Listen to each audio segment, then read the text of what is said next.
भज गोविन्दम् भज गोविन्दम्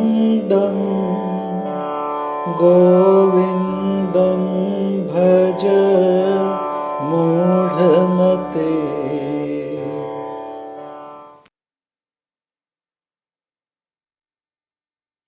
आज के सत्संग का विषय भी अभी जो हमने भजन गाया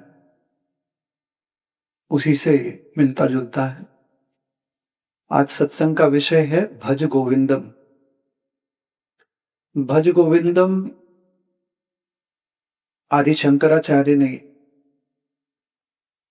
बहुत ही सुंदर एक कृति है उनकी भज गोविंदम। आज उसी पे थोड़ा चिंतन और मनन करेंगे।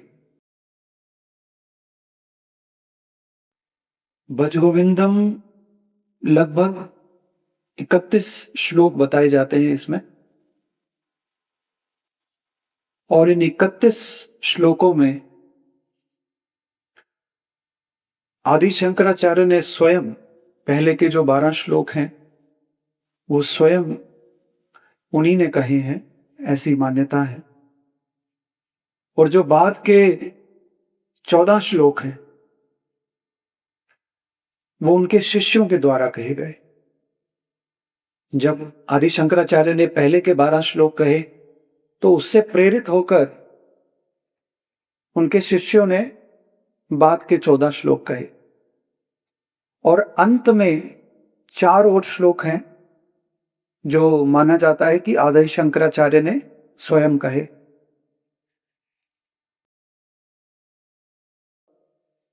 प्रारंभ का एक श्लोक है, वहां से हम शुरू करते हैं।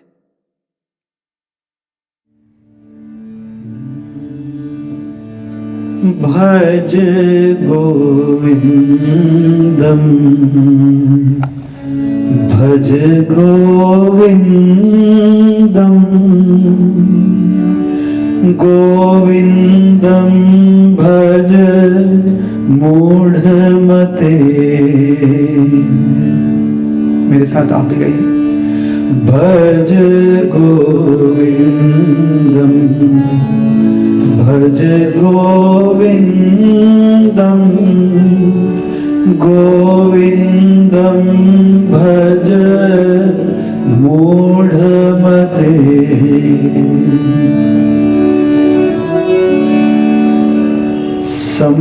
सम्प्राप्ते सन्निहिते काले सम्प्राप्ते सन्निहिते काले सम्प्राप्ते सन्निहिते काले सम्प्राप्ते सन्निहिते काले नहि रक्षति डुक्रीं करणे नहि रक्षति डुक्रीं करणे नहि रक्षति डुक्रीं करणे नहि रक्षति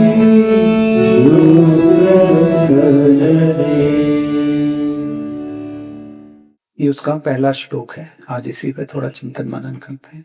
भज गोविंदम गोविंदम भज मूढ़मते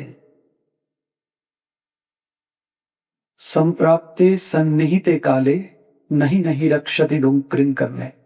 ये जो भज गोविंदम की जो ये कृति है आदि शंकराचार्य की, इसको मोह मुद्गर भी कहा जाता है। मोह मुद्गर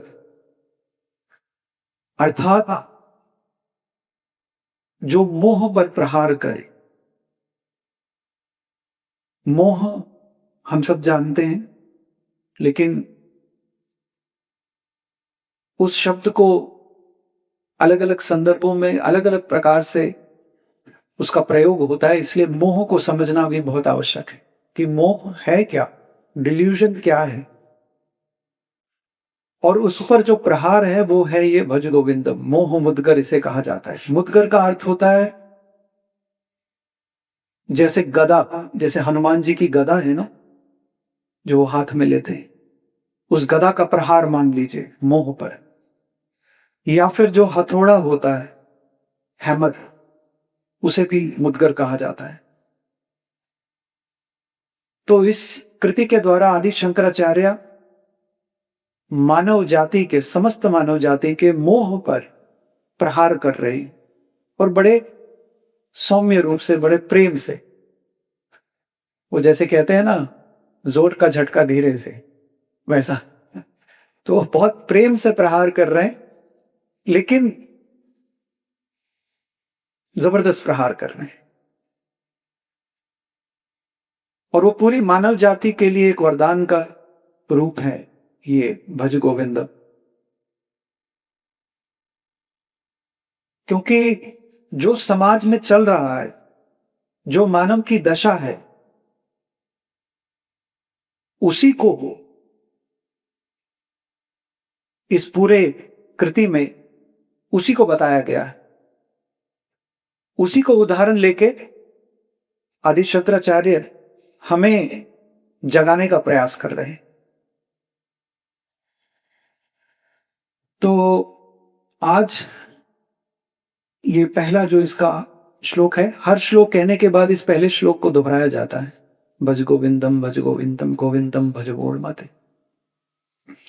तो इसका जो शाब्दिक अर्थ है, पहले शाब्दिक अर्थ समझ लेते हैं, फिर उसके भावार्थ में जाएंगे।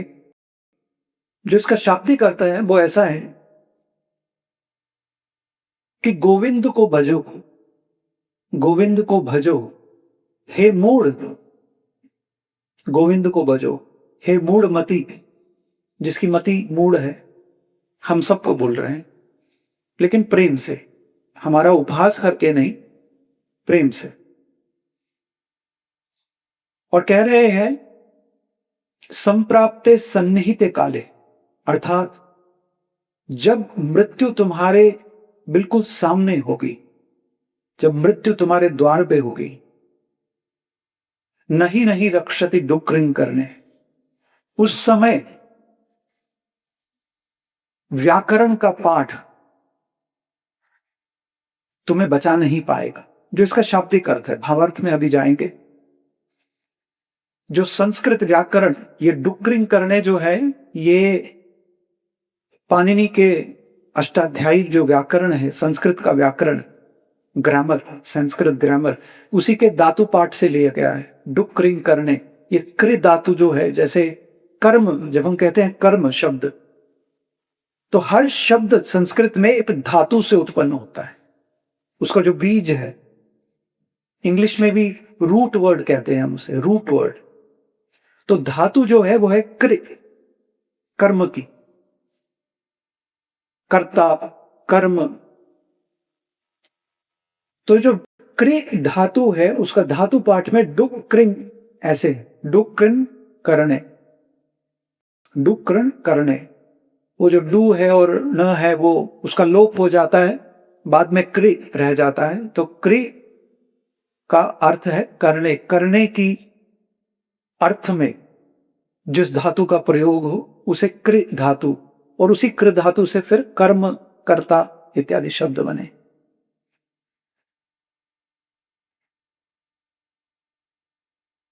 आज के समय में अगर कोई ये पढ़ेगा तो उसे जरूर ये संदेह होगा कि ये आदि शंकराचार्य ने व्याकरण की बात क्यों की, और सबसे पहले उसी की बात की। पूरे इस पूरी कृति में, भज गोविंदम में व्याकरण ही क्यों, व्याकरण से क्या दुश्मनी है। तो इसीलिए हमें उस समय के संदर्भ को भी समझना होगा, जिस समय में, जिस काल में आदि शंकराचार्य जी रहे, उस काल में कई मत संप्रदाय, कई विचारक रहे, जिन्होंने सनातन धर्म में ही अलग अलग संप्रदाय के लोगों ने चाहे वो हमारी भगवत गीता हो, चाहे हमारे उपनिषद हो, चाहे ब्रह्मसूत्र हो, अलग अलग विचारकों ने, अलग अलग संप्रदायों ने उसका अलग अलग रूप से वर्णन किया।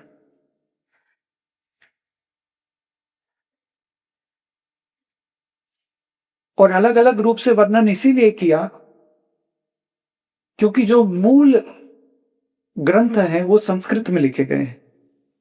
गीता संस्कृत में है, उपनिषद संस्कृत में है, ब्रह्मसूत्र संस्कृत में है। तो जब संस्कृत के उस मूल ग्रंथ की व्याख्या का जब उसकी व्याख्या की बात आई तो अलग अलग लोगों ने उसकी अलग अलग रूप से व्याख्या की और उसकी छूट है सनातन धर्म में, वो गलत है ऐसा नहीं है। और व्याख्या करने के लिए व्याख्या वही कर सकता है जिसे उस भाषा का ज्ञान हो, और संस्कृत भाषा का ज्ञान संस्कृत व्याकरण के बिना अधूरा है।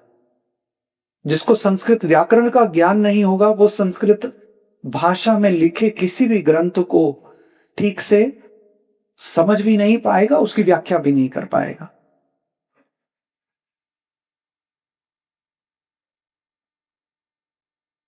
और दूसरी बात, उन दिनों में क्योंकि जो बाकी भाषाएं हैं जैसे अंग्रेजी भाषा है या बाकी भाषाएं वो भारत में उसके बाद विकसित हुई। उस समय में संस्कृत भाषा और संस्कृत भाषा का जो पांडित्य था उसे बहुत ऊंचा देखा जाता था, बहुत ऊंचा माना जाता था। जैसे आजकल हम कहते हैं पीएचडी, तो हम कहते हैं हाँ भाई ये बहुत पढ़ा लिखा होगा। उस समय में पीएचडी वगैरह तो थी नहीं। तो उस समय में संस्कृत व्याकरण पे जिसकी पकड़ होती थी उसे बहुत बड़ा पंडित माना जाता था। और संस्कृत व्याकरण के साथ साथ अगर प्रस्थान त्रयी पे भी उसकी पकड़ है, प्रस्थान त्रयी अर्थात 3 चीजें, जैसा मैंने पहले कहा, भगवत गीता, ब्रह्मसूत्र और उपनिषद, इन तीनों चीजों पर भी अगर पकड़ है तो फिर उसे आचार्य कहा जाता था। जैसे आचार्य आदिशंकर, आचार्य रामानुज। तो जो उसका संस्कृत का जो एक कमांड ऑन दैट लैंग्वेज, उस भाषा पे, उसे बहुत ही ऊंचे दर्जे का देखा जाता था। तो बहुत से लोगों का यही प्रयास रहता था कि वो पूरा जो पाणिनि का अष्टाध्यायी है वो आसान नहीं है, उसे कंठस्थ करना, उसे एक एक सूत्र को समझना वो आसान नहीं है, बहुत बहुत कठिन। सालों साल लग जाते हैं गुरुकुल में अष्टाध्यायी का पाठ करने के लिए। हमारे आश्रम में अमृतपुरी में हमें लघु सिद्धांत कौमुदी पढ़ने का सौभाग्य प्राप्त हुआ। लेकिन लघु सिद्धांत कौमुदी भी, हालांकि वो अष्टाध्यायी का एक छोटा वर्जन है कह लीजिए, लेकिन वो भी पढ़ने में इतनी सरल नहीं थी क्योंकि सबके बस की नहीं है अष्टाध्यायी। अष्टाध्यायी का थोड़ा सिंप्लीफाइड रूप है सिद्धांत कौमुदी, और सिद्धांत कौमुदी का एक और सिंप्लीफाइड रूप है लघु सिद्धांत कौमुदी। लघु सिद्धांत कौमुदी को पढ़ने में भी सालों लग जाते हैं, अष्टाध्यायी को पढ़ने में कई साल लग जाते हैं, और फिर उसको पूरा कंठस्थ करना, एक एक सूत्र को कहां पे किसका प्रयोग हो रहा है वो सब समझना बहुत पांडित्य का काम है, वास्तव में पांडित्य का काम है। तो उस काल में, उस कालखंड में जब शंकराचार्य जी ने ये मोह मुद्गर या भज गोविंदम इस कृति का जब जन्म हुआ उनके मुख से, तो उस कालखंड में ये जो संस्कृत व्याकरण है इस पे बहुत बहुत ज्यादा एम्फेसिस दिया जाता था। तो कथा ऐसी है कि एक बार आदि शंकराचार्य अपने शिष्यों के साथ वाराणसी में, काशी में गंगा स्नान के बाद वापस लौट रहे थे, और लौटते लौटते उन्होंने देखा कि एक वृद्ध वैयाकरण, वैयाकरण मतलब जो व्याकरण पढ़ाए उसे कहते हैं वैयाकरण, व्याकरण पढ़ाने वाला वैयाकरण। तो एक वृद्ध वैयाकरण, आप कह सकते हैं old grammarian, old Sanskrit grammarian, वो बैठकर जो ये अष्टाध्यायी के सूत्र हैं इनका पाठ कर रहा था, इनको डांट रहा था, जैसे हम कहते हैं क्रैमिंग। तो उनको याद करने की कोशिश कर रहा था, मेमोराइज करने की कोशिश कर रहा था। तो जब आदि शंकराचार्य ने ये देखा तो एक करुणा के भाव से, उपहास के भाव से नहीं, करुणा के भाव से उनके मन में ये विचार आया होगा कि देखो ये व्यक्ति इतना वृद्ध हो गया है, लेकिन अभी भी ये अपनी शक्ति को, अपनी ऊर्जा को किस में लगा रहा है? व्याकरण का पाठ करने में, पांडित्य को ग्रहण करने में ये अपना समय लगा रहा है। इसकी क्या हालत होगी जब ये मृत्यु के निकट आएगा? कभी भी मृत्यु आ सकती है इसे, लेकिन ये अभी भी पांडित्य ग्रहण करने में लगा हुआ है। तो उस करुणा के क्षण में उनके मुंह से ये निकल पड़ा, नहीं नहीं रक्षति डुक्रिन करणे, कि मृत्यु के समय ये व्याकरण का पाठ तुम्हारे किसी काम नहीं आएगा।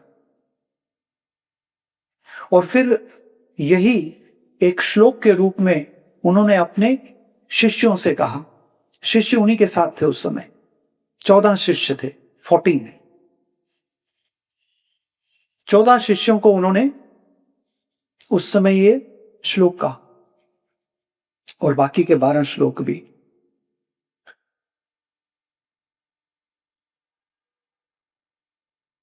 कि मृत्यु के समय व्याकरण का पाठ किसी काम नहीं आएगा। अब इसको थोड़ा इसके भीतर जाके, गहराई में जाके इसको समझने का प्रयास करते हैं, क्योंकि शाब्दिक अर्थ तो इतना ही है, लेकिन इसका जो भावार्थ है उसको समझते हैं।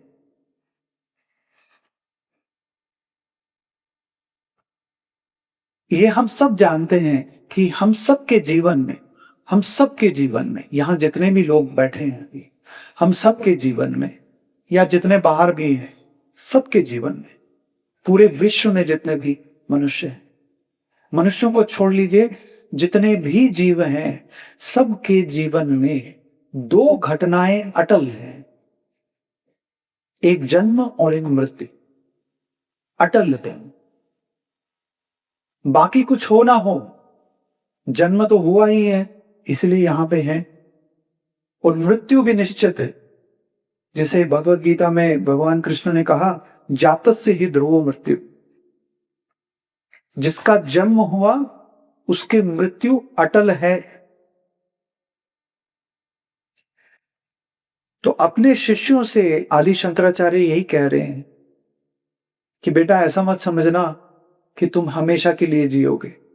आज जैसे ये वृद्ध वहां बैठकर व्याकरण का पाठ कर रहा है और ये भूल गया है कि इसे कभी भी मृत्यु इसके निकट आ सकती है, वैसे ही याद रखो, कभी भी मृत्यु तुम्हारे निकट भी आ सकती है।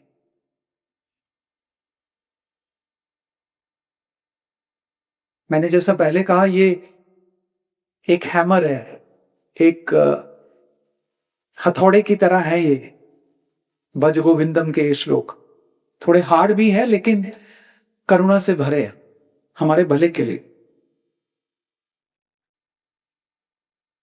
ये जो पहले के 12 श्लोक मैंने आपसे कहा ना, जो आदि शंकराचार्य ने स्वयं कहे, इसको कहा जाता है द्वादश मंजरिका स्तोत्र। पहले के 12 श्लोक, द्वादश मतलब 12, मंजरिका स्तोत्र, मंजरिका मतलब एक फूलों का गुच्छा, जैसे आजकल वो देते हैं ना, वो किसी के घर जाके फूलों का गुच्छा, क्या बोलते हैं उसे? Bouquet, bouquet, bouquet, bouquet. तो ये बुके है 12 श्लोकों का, और जो बाकी के 14 श्लोक हैं वो उनके शिष्यों ने कहे। उसे कहा जाता है चतुर्दश मंजरी का स्तोत्र, मतलब 14 फूलों का गुच्छा। और शायद किसी ने सोच के ये नाम रखा होगा, फूलों का गुच्छा। फूल क्यों कहा इसे? क्योंकि फूलों में दो चीजें हैं। एक तो आप फूलों को देखकर उसका आस्वादन ले सकते हैं, कितना सुंदर फूल है, वाह मजा आ गया, बहुत सुंदर दिख रहा है। लेकिन ये केवल इंद्रियों का रस है। दूसरा हुआ फूलों को सूंघ कर, फूल में बहुत खुशबू आ रही, इट स्मेल्स नाइस। और तीसरा एक और है जो सिर्फ मधुमक्खी कर सकती है, हम नहीं कर सकते। उस फूल के अंदर जाकर उस फूल के रस को लेना, जिसको हम नेक्टर कहते हैं, उस फूल के रस को लेना जिससे शहद बनता है, उसके लिए वो मधुमक्खी ही चाहिए। तो इसी तरह व्याख्याकारों ने कहा कि भज गोविंदम को अगर समझना है तो केवल उसको दूर से मत देखना कि जैसे फूल को देख लिया, सूंघ लिया, हो गया, नहीं।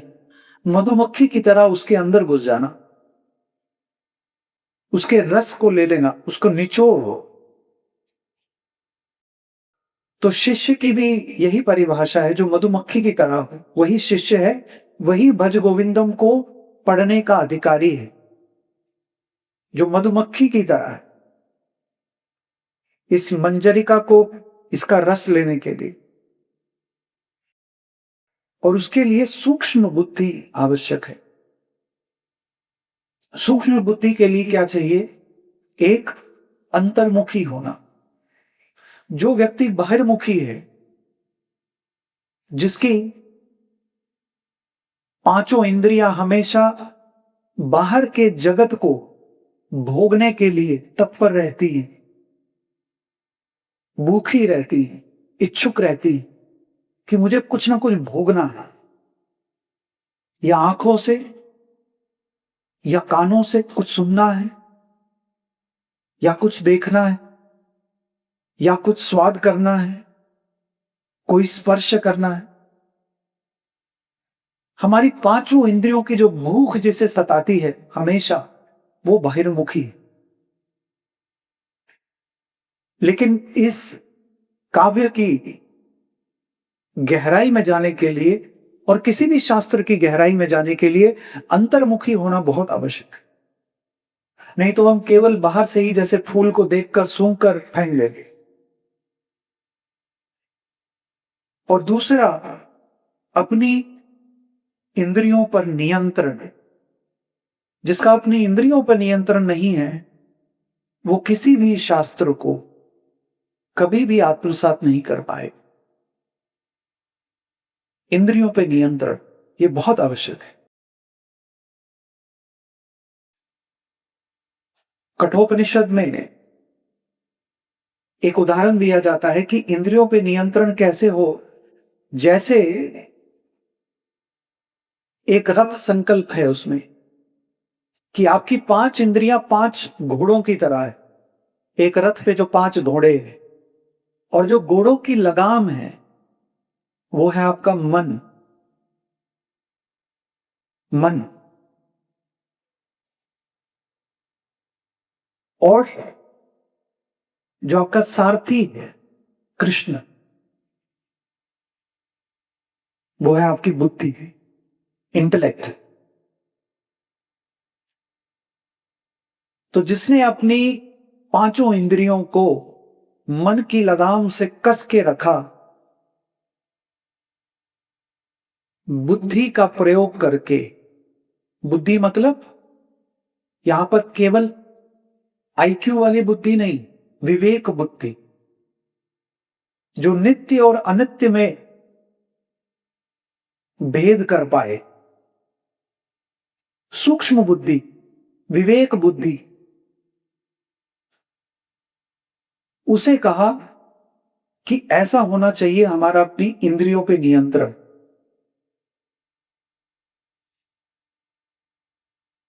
तो एक बार अम्मा जब भज गोविंदम की बात बता रही थी कई साल पहले, तो उन्होंने बहुत अच्छी उपमा दी।